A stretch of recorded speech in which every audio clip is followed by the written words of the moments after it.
এতিয়া বিতং খবৰলৈ আগবাঢ়িছো। এবাৰ কৰোনা ভাইৰাছত আক্ৰান্ত হ'ল প্ৰাক্তন মুখ্যমন্ত্ৰী তৰুণ গগৈ। মঙলবাৰে বৰ্ষিয়ান ৰাজনীতিক গৰাকীৰ দেহত ধৰা পৰে কৰোনাৰ অৱস্থিতি।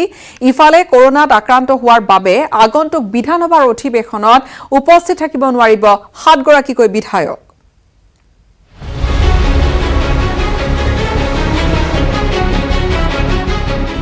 নিৰ্বাচনী কুচকাৱাজত কোভিড-19ৰ বাধা, হাই প্ৰফাইল ব্যক্তিৰ দেহত কোভিডৰ অৱস্থিতি।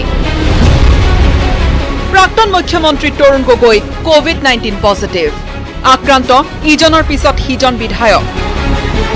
বিধানসভাৰ অধিৱেশনৰ প্ৰাক্ষণত অদৃশ্য শত্ৰু কোভিড-19 অৱস্থিতি লৈছে কেইবাজনো ৰথী মহাৰথীৰ দেহত। এইবাৰ মহামাৰী কোভিড-19ত আক্ৰান্ত হ'ল প্ৰাক্তন মুখ্যমন্ত্ৰী তৰুণ গগৈ। মঙলবাৰে পৰীক্ষাত কোভিড-19 পজিটিভ চিনাক্ত হোৱাৰ পিছতে টুইটাৰ যোগে এই কথা প্ৰকাশ কৰে বৰ্ষিয়ান ৰাজনীতিক গৰাকীয়ে। ৮৫ বছৰীয়া গগৈৰ বাবে সাজু কৰি ৰখা হৈছিল চিকিৎসকৰ এটা বিশেষ দল। প্ৰাক্তন মুখ্যমন্ত্ৰীগৰাকীৰ শীঘ্ৰে আশু আৰোগ্য কামনা কৰিছে স্বাস্থ্যমন্ত্ৰী ডঃ হিমন্ত বিশ্ব শৰ্মাই। তেওঁৰ সংস্পৰ্শলৈ অহা সকলোকে কোভিড টেষ্টৰো আহ্বান জনাইছে তৰুণ গগৈয়ে। উল্লেখযোগ্য যে ২২ আগষ্টৰ সন্ধিয়া প্ৰাক্তন মুখ্যমন্ত্ৰীজনৰ আৱাসত এক বৈঠকত মিলিত হৈছে বিৰোধী দলপতি দেৱব্ৰত শইকীয়া, প্ৰদেশ কংগ্ৰেছৰ সভাপতি ৰিপুণ বৰাকে ধৰি কংগ্ৰেছৰ কেইবাজনো নেতাৰ লগতে AIUDFৰ নেতৃত্ব। ইফালে কৰোনাত আক্ৰান্ত হোৱাৰ বাবে ৩১ আগষ্টৰ পৰা ৪ দিনীয়াকৈ অনুষ্ঠিত হ'বলগীয়া বিধানসভাৰ অধিৱেশনত তৰুণ গগৈকে ধৰি উপস্থিত থাকিব নোৱাৰিব অজন্তা নেওগ, ৰমেন্দ্ৰ নাৰায়ণ কলিতা, ভাস্কৰ শৰ্মা, ভুৱন পেগু, ভৱেন ভৰালী, কমল সিং নাৰ্জাৰীকে ধৰি ৭ গৰাকী বিধায়ক। বিধানসভাৰ অধিৱেশনত প্ৰৱেশৰ পূৰ্বে সকলো মন্ত্ৰী বিধায়ক, বিষয়া কৰ্মচাৰী আৰু সাংবাদিকে কৰিব লাগিব ৰেপিড টেষ্ট। বিগত কেইটামান মাহতে কৰোনাত আক্ৰান্ত হৈ চিকিৎসাধীন হ'বলগীয়া হ'ল আৰক্ষী সঞ্চালক প্ৰধান ভাস্কৰ জ্যোতি মহন্ত, কামৰূপ মহানগৰ জিলাৰ উপায়ুক্ত বিশ্বজিৎ পেগু, বিধায়ক বলিন চেতিয়া, নাৰায়ণ ডেকাকে ধৰি কেইবাজনো বিধায়ক।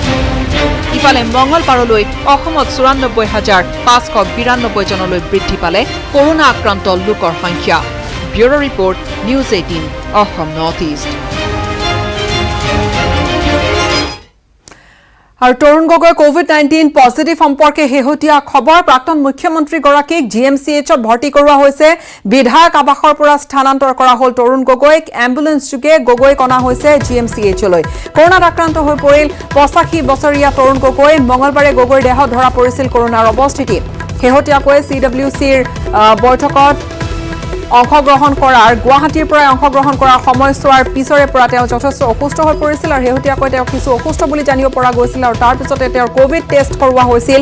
প্ৰাক্তন মুখ্যমন্ত্ৰীগৰাকীয়ে আজি টুইট কৰি জনায় যে তেওঁ কৰোনা ভাইৰাছ পজিটিভ পোৱা গৈছে আৰু GMCHত তেওঁ বৰ্তমান ভৰ্তি কৰোৱা হৈছে। বিধায়ক আৱাসৰ পৰা স্থানান্তৰ কৰা হৈছে প্ৰাক্তন মুখ্যমন্ত্ৰীগৰাকীক। এম্বুলেন্স যোগে গগৈক নিয়া হৈছে GMCHলৈ।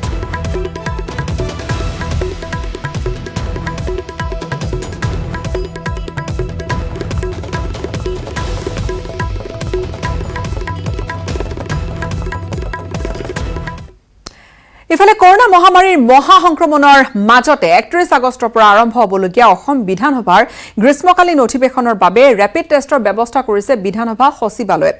সকলো মন্ত্ৰী বিধায়ক, বিষয়া কৰ্মচাৰী আৰু সাংবাদিকে বিধানসভাত প্ৰৱেশৰ পূৰ্বে কৰিব লাগিব ৰেপিড টেষ্ট। লগতে ইতিমধ্যে কৰোনাত আক্ৰান্ত ৭ জনকৈ বিধায়কে এই অধিৱেশনত উপস্থিত থাকিব নোৱাৰিব।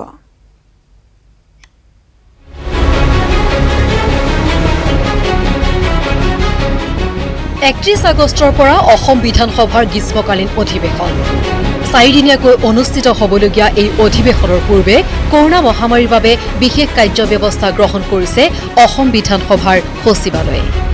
এই হিচাপত ৰেপিড টেষ্ট কৰিব লাগিব সকলো মন্ত্ৰী বিধায়কে।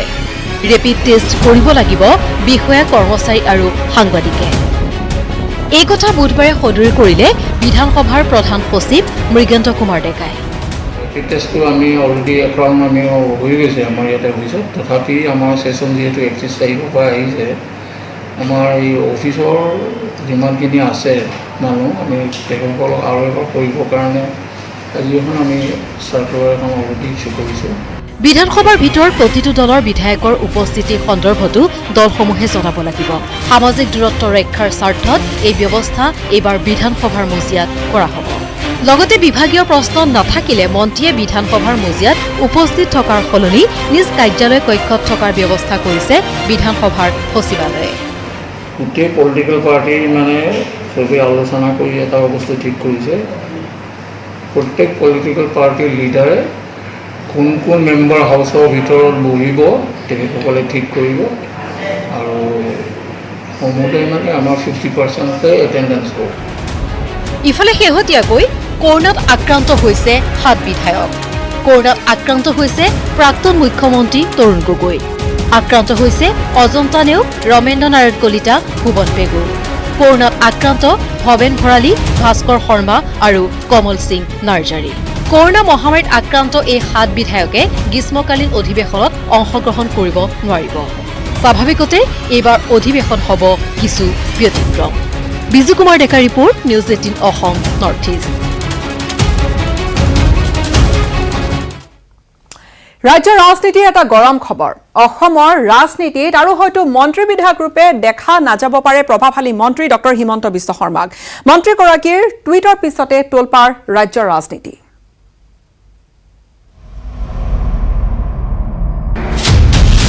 ৰাজ্যৰ ৰাজনীতিৰ গৰম খবৰ। 2021 চনত নিৰ্বাচন নেখেলে মন্ত্ৰী হিমন্তই। হিমন্তৰ টুইটক লৈ ৰাজ্যত ব্যাপক চৰ্চা। অসমৰ ৰাজনীতিত আৰু হয়তো মন্ত্ৰী বিধায়ক ৰূপে দেখা নাযাব পাৰে প্ৰভাৱশালী মন্ত্ৰী ডক্টৰ হিমন্ত বিশ্ব শৰ্মাক। কাৰণ আগন্তুক বিধানসভা নিৰ্বাচনত প্ৰতিদ্বন্দ্বিতা কৰিবলৈ ইচ্ছা প্ৰকাশ কৰা নাই মন্ত্ৰীগৰাকীয়ে। তেওঁ কোনো পদবীৰ প্ৰতি লালায়িত নহয় বুলি প্ৰকাশ কৰি 2021 চনত অসমত এখন শক্তিশালী আৰু জাতীয় ভাৱাপন্ন চৰকাৰ গঠন হ'ব বুলিও আশা প্ৰকাশ কৰে। মন্ত্ৰী ডক্টৰ শৰ্মাৰ এই টুইটৰ পাছতে তোলপাৰ অসমৰ ৰাজনীতি। আৰু মই ভাবোঁ যে এইটো তেনেকুৱা চিন্তা কৰিবলগীয়া একো কথা নাই আৰু তেখেত আমাৰ লগত থাকিব, লগত থাকি আমাৰ অসমখন উন্নয়ন কৰাৰ ক্ষেত্ৰত তেখেতে এটা যোগাত্মক চিন্তাৰে আগবাঢ়ি যাব আৰু তেখেতে ধৰক মন্ত্ৰীসভাটো ইত্যাদিত থকাৰ ব্যৱস্থা কৰিব। ইয়াৰ পূৰ্বেও 2021 চনত নিৰ্বাচন নেখেলাৰ কথা ঘোষণা কৰিছিল মন্ত্ৰীগৰাকীয়ে। ইফালে মন্ত্ৰীগৰাকীৰ টুইটৰ পাছত পুনৰবাৰ চৰ্চিত হৈছে আন এক প্ৰসংগ। ৰাষ্ট্ৰীয় ৰাজনীতিত ভৰি দিব নেকি মন্ত্ৰী হিমন্তই? শীঘ্ৰেই সম্প্ৰসাৰণ হ'বলগীয়া মোদী মন্ত্ৰীসভাত স্থান পাব নেকি অসমৰ ৰাজনীতিৰ মধ্যমণি ডক্টৰ হিমন্ত বিশ্ব শৰ্মাই? তেখেতটো ৰাষ্ট্ৰীয় পৰ্যায়ৰ সেই যোগ্যতা তেখেতৰ আছে, সকলোৱে গম পায়। আৰু আপোনাক মই কৈছোঁ যে অসমত 3,30,00,000 মানুহে হৃদয়ংগম কৰে তেখেতক। জানে যে হিমন্ত বিশ্ব শৰ্মাৰ তেওঁৰ যিখিনি যোগ্যতা সেইখিনি মই বেলেগে কোৱাৰ প্ৰয়োজন নাই। আৰু মই ব্যক্তিগতভাৱে মই আশা কৰিছোঁ তেখেতে আৰু কিছু বছৰ অসমত থাকি পেলাই ৰাজনীতি কৰক আৰু আমাক তেওঁ পথ প্ৰদৰ্শক হিচাপে থাকক। ইফালে নিৰ্বাচনত প্ৰতিশ্ৰুতি মতে কাম কৰিব নোৱাৰাৰ বাবেই দুখত মন্ত্ৰী হিমন্তই অসমৰ ৰাজনীতি এৰিব বিচাৰিছে বুলি কটাক্ষ কৰিছে কংগ্ৰেছৰ বিধায়ক জাকিৰ হুছেইন সিকদাৰে।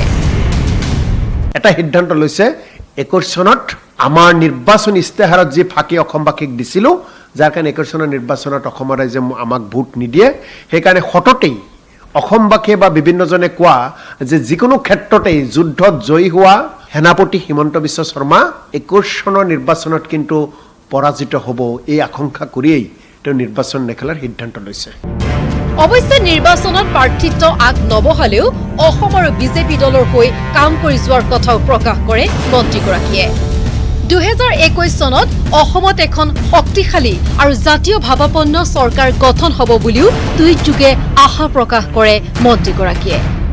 কিন্তু সুচতুৰ হিমন্ত বিশ্বই নিশাটোৰ ভিতৰতে স্থিতি সলাবলৈও বেছি সময় নালাগিব, কিয়নো এনে উদাহৰণ বহু আছে তেওঁৰ ক্ষেত্ৰত। Bureau report, news 18 Assam north east.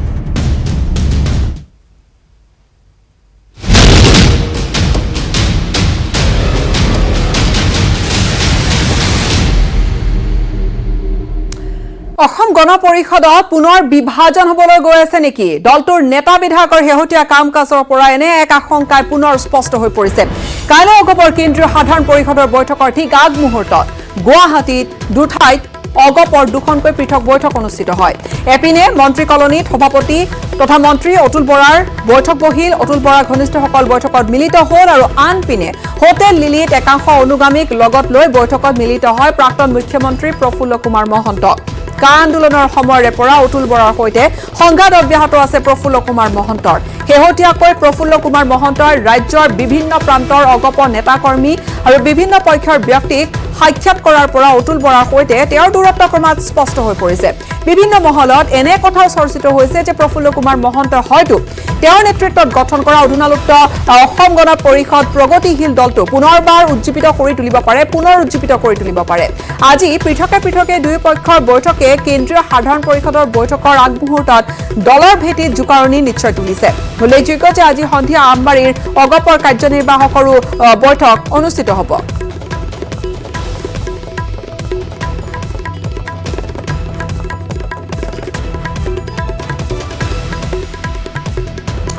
নিশ্চয়কৈ দলীয় মজিয়াত এই বিষয়টোৱে জোকাৰণিৰ সৃষ্টি কৰিছে আৰু ৰাজনৈতিক মহলতো ইতিমধ্যে বিভিন্ন চৰ্চা আৰম্ভ হৈছে। কিয় একেটা দিনতে দুখনকৈ বৈঠক অগপৰ দুটা ফৌজ যে হৈছে বা অগপত যে বিভাজন ঘটিছে এক প্ৰকাৰ এই কথাটোৱে স্পষ্ট কৰি নিদিয়ে নে? কিয়নো আমি পূৰ্বৰে পৰা যি ধৰণৰ গতিবিধি দেখি আহিছো অসম গণ পৰিষদত তাত দুটা ভাগত স্পষ্টকৈ বিভাজিত হৈছে। এফালে অতুল বৰা পক্ষ আৰু আনহাতে প্ৰফুল্ল কুমাৰ মহন্তৰ অনুগামীসকলক লৈ প্ৰফুল্ল কুমাৰ মহন্ত এটা নিজৰ স্থিতি অব্যাহত ৰাখিছে। তাৰ মাজতে অসম গণ পৰিষদৰ বৈঠক আছে আৰু বৈঠকলৈ জানিব পৰা মতে কাইলৈৰ যিখন বৈঠক আছে বৈঠকলৈ নিমন্ত্ৰিতও হোৱা নাই প্ৰাক্তন মুখ্যমন্ত্ৰী প্ৰফুল্ল কুমাৰ মহন্ত। অধিক জানি সংযুক্ত হৈছে আমাৰ জ্যেষ্ঠ সাংবাদিক অসীম কুমাৰ বৰাৰ সৈতে।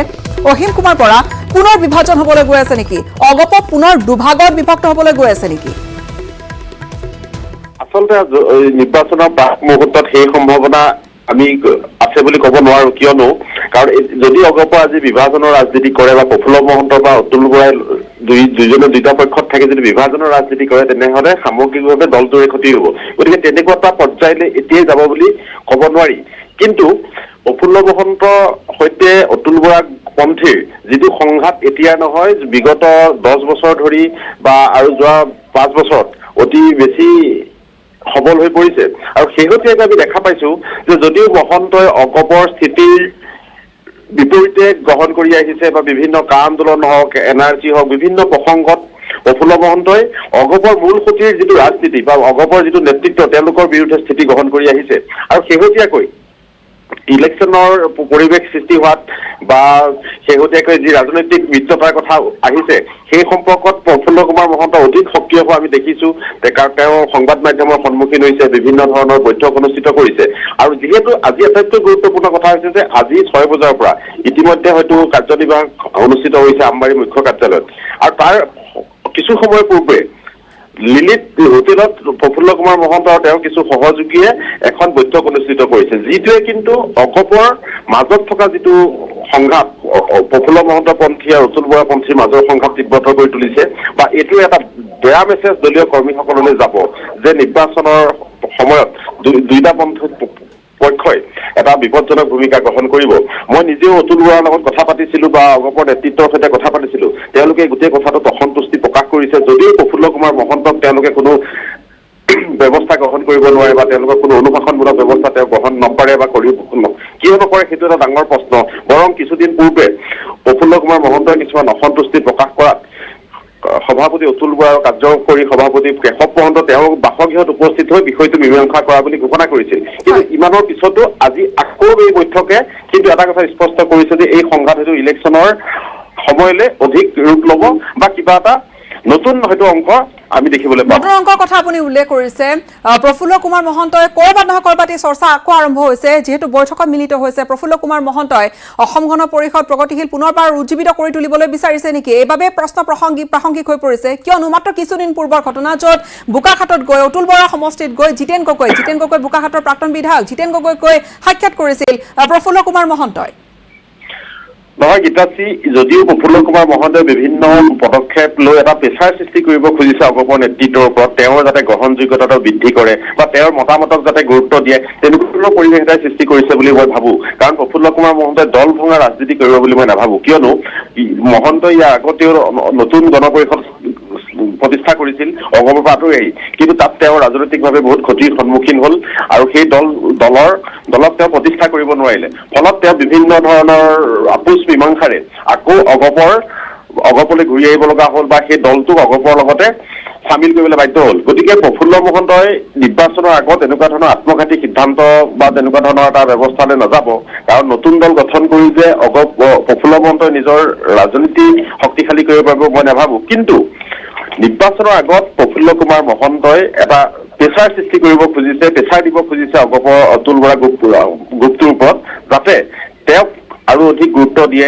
তেওঁৰ নিজৰ মানুহখিনি যাতে কাইলৈ টিকট পায় বা তেওঁৰ কথাবিলাকে যে দলৰ মজিয়াত গুৰুত্ব পায়, নহ'লে তেওঁ দল ভাঙি দিব, এনেকুৱা ধৰণৰ এটা প্ৰেছাৰ তেওঁ সৃষ্টি কৰিব খুজিছে। কিন্তু এইটোও ঠিক যে মহন্তৰ এই প্ৰেছাৰ বা মহন্তৰ এই যিটো ৰাজনৈতিক কৌশল অতুল বৰা গোটটোৱে বা অগপৰ মূল সুঁতি ৰাজনীতিকসকলে কিমান গুৰুত্ব দিব সেয়াহে লক্ষণীয় হ'ব। নিশ্চয় এই সময়ত লক্ষণীয় হ'ব। ধন্যবাদ জ্ঞাপন কৰিছোঁ। কিন্তু এটা কথা স্পষ্ট, যি ধৰণে বৈঠক দুটাকৈ একে সময়তে দুখনকৈ বৈঠক গুৱাহাটীত অনুষ্ঠিত হৈছে, তৃণমূল কৰ্মীসকলৰ মাজত যে এটা ভুল বাৰ্তা বা তৃণমূল কৰ্মীসকলৰ মাজত দলটোৰ যে এটা বেলেগ ধৰণৰ বাৰ্তা বা এটা বিভ্ৰান্তিকৰ বাৰ্তা যে যাব, সেয়া কিন্তু এক প্ৰকাৰ খাটাংকৈ নিশ্চয় ক'ব পাৰি এই মুহূৰ্তত। পৰৱৰ্তী খবৰ আৰু এয়া সম্পৰ্কীয় খবৰ যে অগপত যি ধৰণৰ এটা সংঘাত আমি দেখা পাইছোঁ, অগপত এই দলীয় সংঘাত চলি থকাৰ মাজতে প্ৰফুল্ল কুমাৰ মহন্তক লৈ ছ'চিয়েল মিডিয়াত কিন্তু গৌৰৱ গগৈয়ে তাৎপৰ্যপূৰ্ণ মন্তব্য কৰিছে। অসমৰ স্বাৰ্থত প্ৰফুল্ল কুমাৰ মহন্তক নতুন পদক্ষেপ ল'বলৈ আহ্বান জনাইছিল গৌৰৱ গগৈয়ে। প্ৰফুল্ল কুমাৰ মহন্ত অগপত এলাগী হোৱা বুলি উল্লেখ কৰি এয়া অসমৰ বাবে দুৰ্ভাগ্যজনক বুলি মন্তব্য কৰিছিল কংগ্ৰেছৰ সাংসদ গৌৰৱ গগৈয়ে। পিতৃ তথা প্ৰাক্তন মুখ্যমন্ত্ৰী তৰুণ গগৈৰ সৈতে লগ লাগি অসমৰ ভৱিষ্যতৰ বাবে চিন্তা কৰিবলৈ প্ৰফুল্ল কুমাৰ মহন্তক আহ্বান জনাইছে গৌৰৱ গগৈয়ে।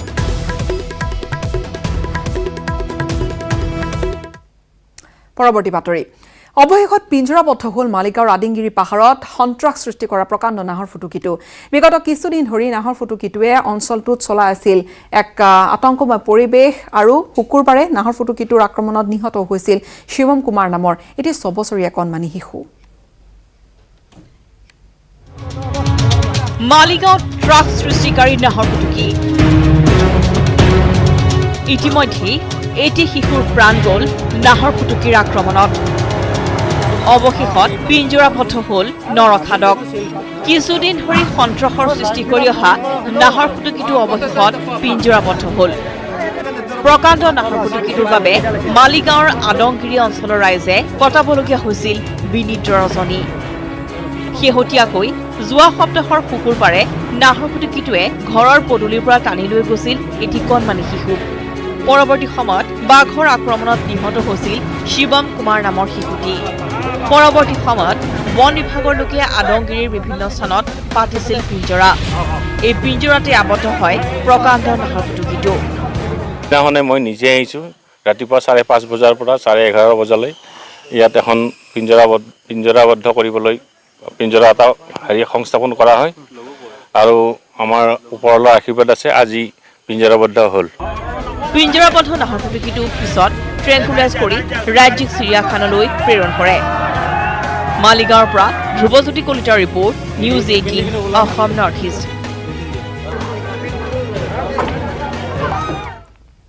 বিশ্বনাথৰ বিহালী দুধৰ্ষ চোৰাং চিকাৰী গ্ৰেপ্তাৰ কৰা হৈছে। ধৃত চোৰাং চিকাৰীটো ৰাংচালি দলনি গাঁৱৰ ৰাতুল দাস ওৰফে গুণ্ডা। চোৰাং চিকাৰীটোৰ পৰা উদ্ধাৰ কৰা হৈছে গড় হত্যাত জড়িত এটা 303 ৰাইফল, এটা মেগজিন আৰু লগতে এডাল চাইলেন্সাৰ। ৰঙাঘৰত ৰাতুল গুণ্ডা, অপৰাধ গড় হত্যা। 2019 চনত কাজিৰঙাৰ ডাকোটাত গড় হত্যা কৰি খৰ্গ কাটি নিয়া চোৰাং চিকাৰী দলটোৰ মাষ্টাৰ মাইণ্ড আছিল ৰাতুল দাস ওৰফে গুণ্ডা। গড় হত্যাৰ পাছতে পলাই আছিল ৰাতুল গুণ্ডা। গোপন সূত্ৰে পোৱা খবৰৰ আধাৰত চলোৱা অভিযানত মঙলবাৰে নিশা বিহালী আৰক্ষীয়ে গ্ৰেপ্তাৰ কৰিলে ৰাতুলক। আৰক্ষীৰ জেৰাত গড় হত্যাৰ কথা স্বীকাৰ কৰিলে ৰাতুল গুণ্ডাই। আনকি আৰক্ষীক সমজাই দিলে পাকঘৰত পুতি থোৱা এটা 303 ৰাইফল, এটা মেগাজিন আৰু এডাল চাইলেন্সাৰ। আৰু তেওঁ 2019 চনৰ পৰা পলাই আছে। চ' আমি বহুত চ'ৰ্চ এংগেজ কৰি পেলাই তেওঁক কৰায়ত্ব কৰা হ'ল আৰু ছাবচিকুৱেণ্টলি তেওঁক আনি পেলাই আমি বিহালী থানাত সোধপোছ কৰোঁ।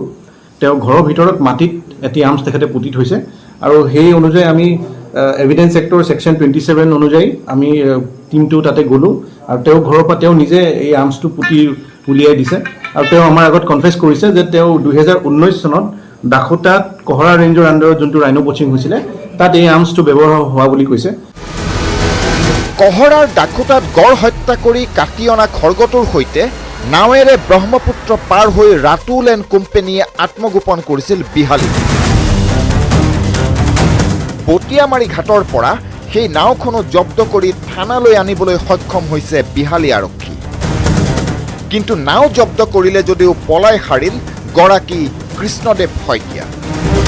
কৃষ্ণদেৱ শইকীয়াৰ দৰে লোকৰ সহায়তে বিহালীৰ ৰাংচালিত ৰাতুল গুণ্ডাই গঢ়ি তুলিছে গড় চিকাৰীৰ বৃহৎ নেটৱৰ্ক। সেই ৰাংচালিৰ পৰাই কিছুদিন পূৰ্বে আৰক্ষীয়ে গ্ৰেপ্তাৰ কৰিছিল বাবুল দাস নামৰ এটা চোৰাং চিকাৰী। সেইটো বাবুলেই এতিয়া জামিন লৈ পিট পিটাই ফুৰিছে বিহালী অঞ্চলত।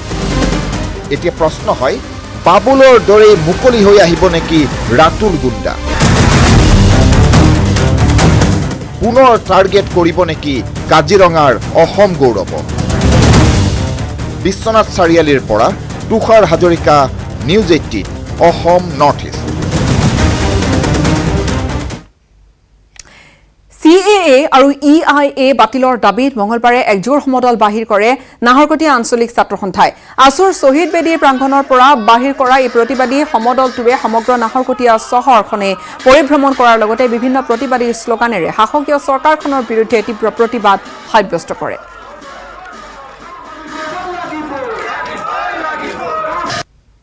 আন্দোলন আমি পুনৰ আৰম্ভ কৰিছোঁ। ইয়াৰ লগে লগে EIA বাতিলৰ দাবীত আমি জোৰ সমদল কাৰ্যসূচী ৰূপায়ণ কৰিছোঁ। আজিও অসমীয়া ৰাইজে কাম মনা নাই আৰু আহি থাকিবলগীয়া দিনতো নামানে। গতিকে বিজেপি চৰকাৰে যদি ভাবিছে আন্দোলন নিস্তিমিত হৈছে বুলি, তেনেহ'লে ভুল ভাবিছে।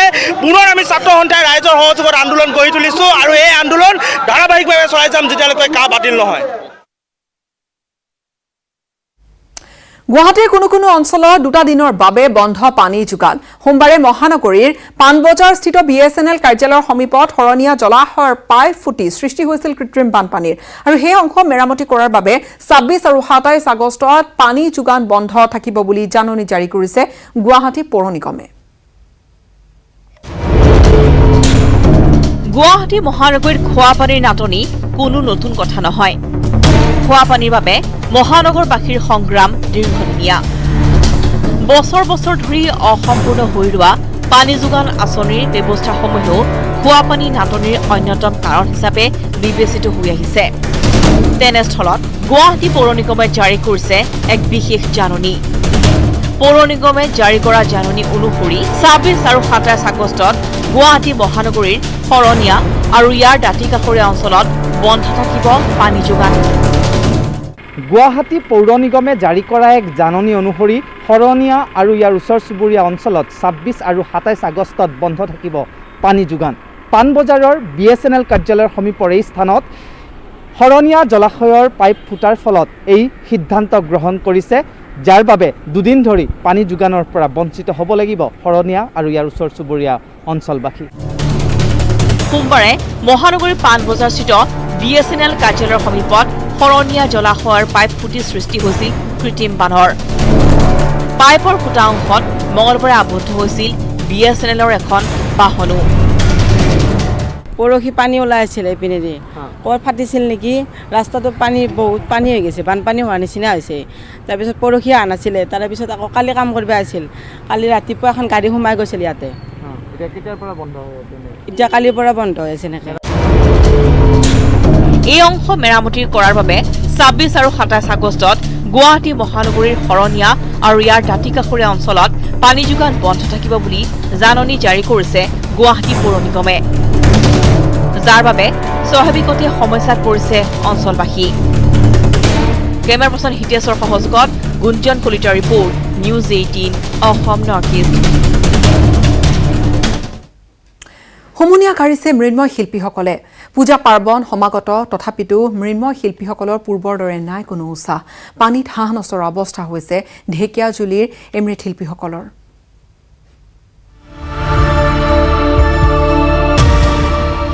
চৰম সংকটত প্ৰতিমা খনিকৰ। লকডাউন, কৰোণাত দিশহাৰা। চৰকাৰৰ চকু পৰিবনে? আজি এইসকল মৃন্ময় শিল্পী হতাশাত ভুগিছে, কাৰণ তেওঁলোকৰ কাম নাই। এনে সময়ো আছিল যেতিয়া সময়ৰ অভাৱত বহু দুৰ্গা পূজা সমিতিৰ অনুৰোধ প্ৰত্যাখ্যান কৰিছিল, কাৰণ তেওঁলোকৰ হাতত নাছিল সময়। কিন্তু আজি সময় সলনি হৈছে। কৰোণাতংক গ্ৰাস কৰা পৃথিৱীত এতিয়া উৎসৱ পাৰ্বণ পূজা পাতলো অনুষ্টুপীয়াকৈ পাতিবলগীয়া হৈছে। কৰোণাৰ প্ৰভাৱৰ বাবে এইবাৰ দুৰ্গা পূজা পূৰ্বৰ দৰে আয়োজন কৰা নহয়। ফলত প্ৰতিমা নিৰ্মাণৰ বাবেও তাগিদা নাই পূজা সমিতিসমূহৰ। ঢেকীয়াজুলিৰ অন্যতম প্ৰতিষ্ঠিত মা লক্ষ্মী শিল্পালয়ৰ মৃন্ময় শিল্পীসকলৰো নাই পূৰ্বৰ উৎসাহ। পূৰ্বৰ দৰে এইবাৰো তেওঁলোকৰ নাই ব্যস্ততা। অলপ চলপ মূৰ্তি কেইটামান বনাইছোঁ, এইখিনিও সন্দেহ চলে না নাই। এই বছৰটো এইটো সময়ত বহুত ব্যস্ত থাকিব লাগে আপোনালোকে। হয়, এই সময়তো আমাৰ 6-7জন মানুহে কাম কৰে একেলগে। এই বছৰটো মাত্ৰ 3জন মানুহে কাম কৰি আছোঁ। তেনেকুৱা ব্যস্ততা নাই? নাই, তেনেকুৱা ব্যস্ততা নাই। আৰু চৰকাৰৰ ফালৰ পৰাও আমি যি সাহায্য পাব লাগিছিল সেইখিনিও পোৱা নাই। পূজাৰ উৎসাহ নাই, মৃন্ময় শিল্পীৰ মন ভাৰাক্ৰান্ত। কেৱল প্ৰতিমা নিৰ্মাণকেই জীৱিকা হিচাপে গ্ৰহণ কৰা এইসকল মৃন্ময় শিল্পীৰ জীৱিকা উপাৰ্জনৰ সময় হ'ল দুৰ্গা পূজাৰ সময়ছোৱা।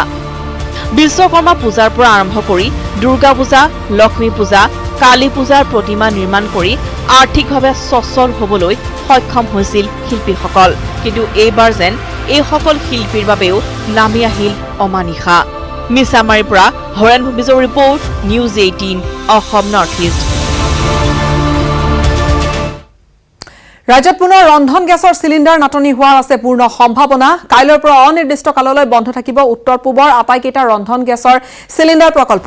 প্ৰকল্পসমূহ ক্ৰমে নৰ্থ গুৱাহাটী ৰন্ধন গেছ প্ৰকল্প, বঙাইগাঁও ৰন্ধন গেছ প্ৰকল্প, মিৰ্জা ৰন্ধন গেছ প্ৰকল্প, গোপানাৰী ৰন্ধন গেছ প্ৰকল্প, তিনিচুকীয়া ৰন্ধন গেছ প্ৰকল্প, দুলিয়াজান ৰন্ধন গেছ প্ৰকল্প, একেধৰণে চেকমাই ৰন্ধন গেছ প্ৰকল্প, ডিমাপুৰ ৰন্ধন গেছ প্ৰকল্প আৰু লগতে ত্ৰিপুৰা ৰন্ধন গেছ চিলিণ্ডাৰ প্ৰকল্প। নৰ্থ ইষ্ট পেক্ট LPG ট্ৰান্সপৰ্টাৰ এছ'চিয়েশ্যনৰ বিভিন্ন দাবীত এই ধৰ্মঘট আছে। আৰু IOCৰ নিবিদা আহ্বানৰ কাৰ্যালয় গুৱাহাটীৰ পৰা কলকাতালৈ উঠাই নিবলৈ কৰা ষড়যন্ত্ৰৰ বিৰুদ্ধে এই ধৰ্মঘটৰ আহ্বান কৰা হৈছে বা এই ধৰ্মঘট পালন হ'ব। লগতে IOC কৰ্তৃপক্ষই নিবিদাত পূৰ্ব লাভাংশৰ হাৰ কমাই দি থলুৱাক বঞ্চিত কৰি বণিক গোষ্ঠীক ৰঙাদলিচা পাৰি দিয়া কাৰ্যৰ বিৰুদ্ধে ধৰ্মঘটত বহিল LPG ট্ৰান্সপৰ্টাৰ এছ'চিয়েশ্যন।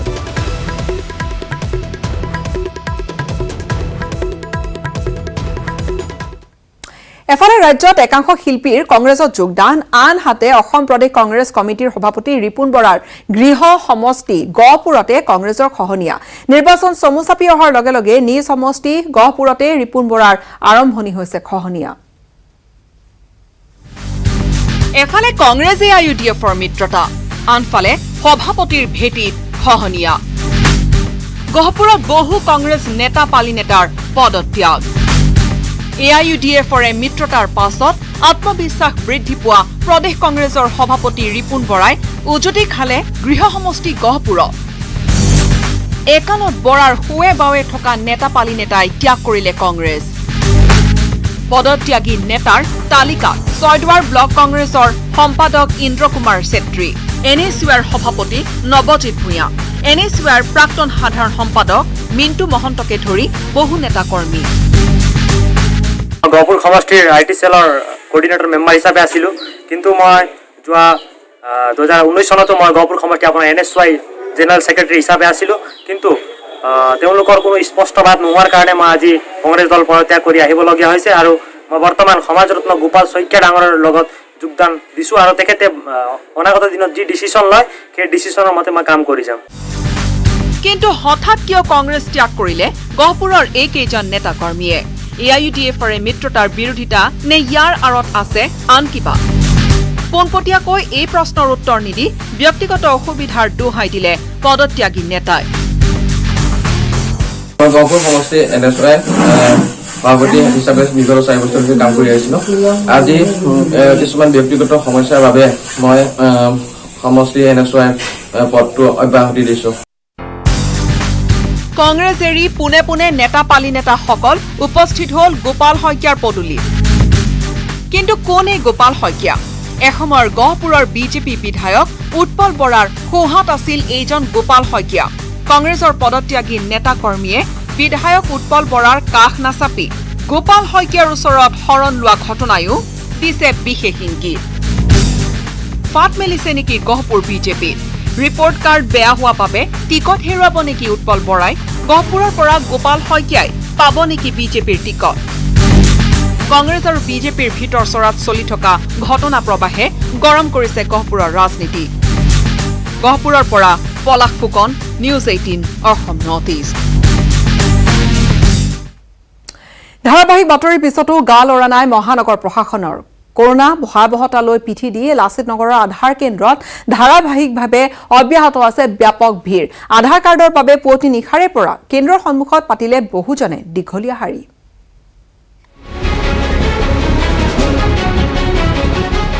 তৃতীয় দিনৰ অপৰিৱৰ্তিত আধাৰ কেন্দ্ৰৰ পৰিস্থিতি ক'ত আছে কৰোনা খাই নেপিন্ধে কাক কয় সামাজিক দূৰত্ব মহানগৰী গুৱাহাটীত সকলো ধূলিসাৎ পুৱাৰে পৰা নিশালৈকে ঘণ্টাৰ পিছত ঘণ্টা ধৰি মহানগৰী লাচিত নগৰৰ আধাৰ কেন্দ্ৰত তৃতীয় দিনা উলংঘা সকলো নীতি নিয়ম কৰোনা সংক্ৰমণৰ ভয় একাষৰীয়া কৰি এনেদৰে শাৰী পাতিছে ডেকাৰ পৰা বৃদ্ধলৈকে কুলাত শিশুলৈও আধাৰ কাৰ্ডৰ বাবে অপেক্ষা কৰিছে বহুজনে মানুহখিনিৰ বহুত কষ্ট হৈ থাকে তালৈকে আমাৰ ঘৰ ইয়াতে ৰাতিপুৱা তালৈকে যায় ৰ'দৰ মাজত মানুহখিনি চৰকাৰে চাব লাগে সিহঁতৰ কাৰণে বহুত কষ্ট সৰু সৰু বাচ্চা লৈ কিনে আহে ৰাতিপুৱা 5টা বজাৰ পৰা লাইন লাগে মানুহখিনিয়ে আছে তথাপি আহিছে আৰু আধাৰ কাৰ্ডখন যে লাগে আধাৰ কাৰ্ডখন লাগে কাৰণে আধাৰ কেন্দ্ৰ সৃষ্টি হোৱা এই বাতৰি ধাৰাবাহিকভাৱে নিউজ 18 অসম নৰ্থ ইষ্টত সম্প্ৰচাৰ হোৱাৰ পিছত আধাৰ কেন্দ্ৰত বুধবাৰে দেখা পোৱা গ'ল মুষ্টিমেয় আৰক্ষী নিৰাপত্তাৰক্ষী কিন্তু পৰিস্থিতি নিয়ন্ত্ৰণতহে হ'ল চূড়ান্ত ব্যৰ্থ যি সময়ত কৰোনাৰ গ্ৰাসত পৰিছে গুৱাহাটী মহানগৰী তেনে সময়ত আধাৰ কাৰ্ড নিৰ্মাণৰ নামত হোৱা এই ভিৰ নিয়ন্ত্ৰণ কৰিব কোনে এটা কথা ঠিক এক অসহায় অৱস্থাত পৰি এনেদৰে এইসকল লোকে আধাৰ কেন্দ্ৰত ভিৰ কৰিছে ৰাজ্যৰ ভিন্ন প্ৰান্তত আধাৰ কেন্দ্ৰ নথকাৰ বাবেই হাৰাশাস্তিৰ সন্মুখীন হৈছে সাধাৰণ লোক কেমেৰা পাৰ্চন হিতেশ ডেকাৰ সহযোগত Gunjan Kalita news 18 Assam north east আৰু এই মুহূৰ্তত পুনৰ আগবঢ়াইছো হেডলাইনছ